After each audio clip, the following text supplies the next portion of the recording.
بولتے ہیں، زبان پر ان کی ماشاءاللہ بڑی کمانڈ ہے.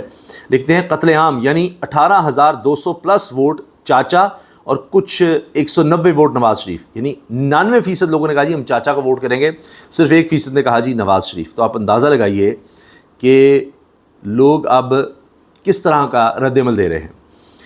گالم گلوچ والی ویڈیو پر شہری ساجد جوہر ٹاؤن پولیس کی حراست میں ہے. ساجد کے بیٹے عمر نے والد کی بازیابی کے لیے عدالت سے رجوع کر لیا. جوہر ٹاؤن پولیس نے میرے والد کو 2 دن سے حبس بے جا میں رکھا ہوا ہے، یعنی اب 3-4 دن ہو گئے ہیں.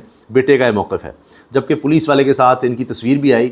اب قانون یہ ہے، میں آپ سے جب کہتا ہوں نا کہ پاکستان میں کوئی قانون آئین پر عمل نہیں ہو رہا، ورنہ قانون یہ ہے کہ جب بھی آپ کسی ملزم کو گرفتار کریں گے، پولیس والے کبھی کریں گے کسی بھی بات پر، 24 گھنٹے کے اندر اندر اس کو آپ نے عدالت میں پیش کرنا ہے. پولیس نہیں رکھ سکتی اپنے پاس، یہ غیر قانونی ہے. اور 24 گھنٹے کے اندر پیش کر کے عدالت میں پھر اس کا ریمانڈ مانگا جاتا ہے، جی ہم نے سے تفتیش کرنی ہے، ہمارے حوالے کیا جائے، پھر عدالت اس کی اجازت دیتی ہے. لیکن یہاں تو عجیب سی اسٹیٹ بنا دی گئی ہے، ایک نئی فورس بنا دی گئی ہے جو پولیس مقابلے کرتی پھر رہی ہے. مریم صاحبہ اس پر بڑا فخر کر رہی ہیں. پوری دنیا میں پاکستان سمیت یہ ایکسپیریمنٹ فیل ہو چکا ہے. یہ غیر شرعی، غیر اخلاقی، غیر قانونی، غیر آئینی ہے کہ آپ قاضی کے بغیر، عدالت کے بغیر لوگوں کو پار کر رہے ہوں. قاضی فیصلہ سنائے گا، اس پر عمل درآمد ہوتا ہے. یہاں انہوں نے پولیس کو اختیار دے دیا ہے کہ جی اشتہاری ہے، پکڑ دو مار دو، جی اس پہ قتل کے الزامات ہیں، یہ بھاگا ہوا ہے، اس کو پکڑو مار دو. اس طرح سے نواز شریف کے قریبی ساتھی فواد حسن فواد کی چینی امپورٹ کرنے کے حکومتی فیصلے کی مخالفت. اب چکر کیا ہے؟ میاں نواز شریف صاحب کے قریب ترین لوگ اب اس طرح کی باتیں کر رہے ہیں کیونکہ اندھیر نگری اتنی ہو گئی ہے. نگران دور میں سابق نگران وفاقی وزیر اور صدر نون لیگ نواز شریف کے قریبی ساتھی فواد حسن فواد نے چینی امپورٹ کرنے کے حکومتی فیصلے کی مخالفت کر دی. یہ سابق وفاقی وزیر رہے ہیں نگران سیٹ اپ میں، یہ بیوروکریٹ ریٹائرڈ ہیں. حالیہ دنوں میں چینی کی قیمت میں ہوشربہ اضافہ دیکھنے میں آیا اور کئی شہروں میں چینی 200 روپے یا اس سے بھی زیادہ فروخت ہو رہی تھی. تو 5 لاکھ میٹرک ٹن چینی درآمد کرنے کا فیصلہ کر لیا، ٹینڈر بھی جاری کر دیا، اس پر ٹیکس بھی نہیں لگنا. اور IMF بھی اس پر ناراض ہے، اس پر ہم اگلی ویڈیو میں بات کریں گے.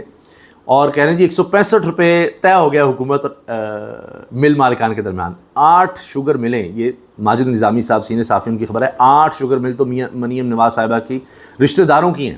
اسی طرح وہ زرداری صاحب، ان کے انور مجید وہ گروپ، ان کی اتنی ہیں. تو شوگر ملوں کو تو انہیں فائدہ دینا ہی دینا ہے.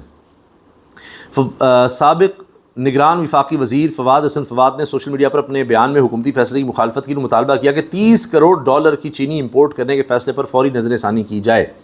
وہ کہہ رہے ہیں جی یہ زیادہ تو ساری چلی جانی ہے دوبارہ مافیا کو، اور اس سے عام آدمی کو کچھ نہیں فائدہ ہونا، کیونکہ عام آدمی نہیں بلکہ فوڈ اور بیوریجز انڈسٹری زیادہ چینی استعمال کرتے ہیں. وہاں پر آپ بیکری آئٹمز جس طرح کہتے ہیں، یہ سافٹ ڈرنکس ہوتے ہیں، بوتلیں وغیرہ، ان میں چینی سب سے زیادہ استعمال ہوتی ہے. اسلام آباد میں ایک فن پارہ دکھانا تھا لوگوں کو، وہ بھی فن بن گیا، کیونکہ ایک تو خوبصورتی اس سے کم ہو رہی تھی اور کہہ رہے تھے گرینری کم ہو رہی تھی، لیکن بہرحال 2 ہاتھ دکھائے گئے، وہ بہت وائرل ہوئے ہیں، اور ان میں گیندیں تھیں 2 ہاتھوں میں.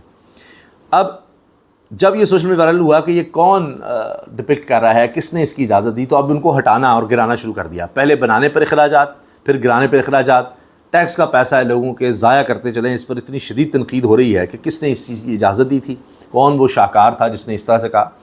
ہمارے کچھ یہ کہہ لیں کہ جو ہمارے عام گفتگو میں جو چیزیں چلتی ہیں اس کے بالکل وہ منافی تھا. آپ کوئی بھی اسکلپچر، کوئی بھی فن خطاطی کرتے ہیں تو ہر علاقے کی سوچ کے لحاظ سے ہو رہی ہوتی ہے. اب یہ ہاتھ دکھا کر اور اس پر 2 گیندیں، تو یہ کیا تھا؟ پھر کسی نے کہا جی اب 1 ہاتھ ہٹا دیا گیا ہے، 1 گیند اور 1 ہاتھ رہ گیا ہے. کوئی کہہ رہے جی دونوں ہٹائے جا رہے ہیں، لیکن یہاں کوئی پالیسی نہیں ہے. کوئی پل بنتا ہے، پتہ لگتا ہے جی سارا کچھ پانی ہی بند ہو گیا ہے، سب نکاسی آپ کا مسئلہ بن گیا ہے. ایک بڑا مسئلہ امن و امان کا بنتا چلا جا رہا ہے. شاندار گلزار صاحبہ تحریک انصاف کی رہنما ہیں، انہوں نے اپنے ہی علاقے کے SHO کے خلاف پریس کانفرنس کا ڈالی ہے، اور اس میں وہ کہہ رہے ہیں جی ANP، JUI اور دیگر جماعتوں کے لوگ بھی ہمارے ساتھ ہیں، مشران ہیں، معززین ہیں. اور انہوں نے کہا جی یہ سیاسی پریس کانفرنس نہیں، غیر سیاسی پریس کانفرنس ہے. اس میں ہمارے پاس عوامی نیشنل پارٹی، JUI، PTI کے جتنے بھی علاقے کے مشران ہیں ان کو دعوت دی گئی ہے کہ کھڑے ہوں. کہہ رہے ہیں جی ہمیں تنگ کیا جا رہا ہے. وہ گبر سنگھ اپنے آپ کو کہتا ہے وہاں کا SHO، اگر اس کو نہ ہٹایا گیا پھر ہم سب پورا کوہاٹ روڈ ہی بند کر دیں گے. اور یہ سیاسی نہیں، غیر سیاسی یہ ہے. اور وفاقی حکومت مداخلت کر رہی ہے، ہمیں تنگ کیا جا رہا ہے، وہاں کے لوگوں کو تنگ کیا جا رہا ہے، معززین کو تنگ کیا جا رہا ہے، اور یہ وفاقی حکومت کے تحت سارا کچھ ہو رہا ہے اور ایس ایچ او کے ذریعے ہم لوگوں کو تنگ کر رہے ہیں۔ تو اب آپ اندازہ لگائیے کہ ایک ایس ایچ او ہے، اور ویسے تو صوبائی اختیار آتا ہے ایس ایچ او کے، آئی جی کو بھی صوبائی حکومت بدل سکتی ہے، وزیر اعلیٰ، لیکن یہاں ایک ایس ایچ او کو بدلنے کا بھی اختیار لگ رہا ہے کہ صوبائی حکومت کے پاس نہیں ہے۔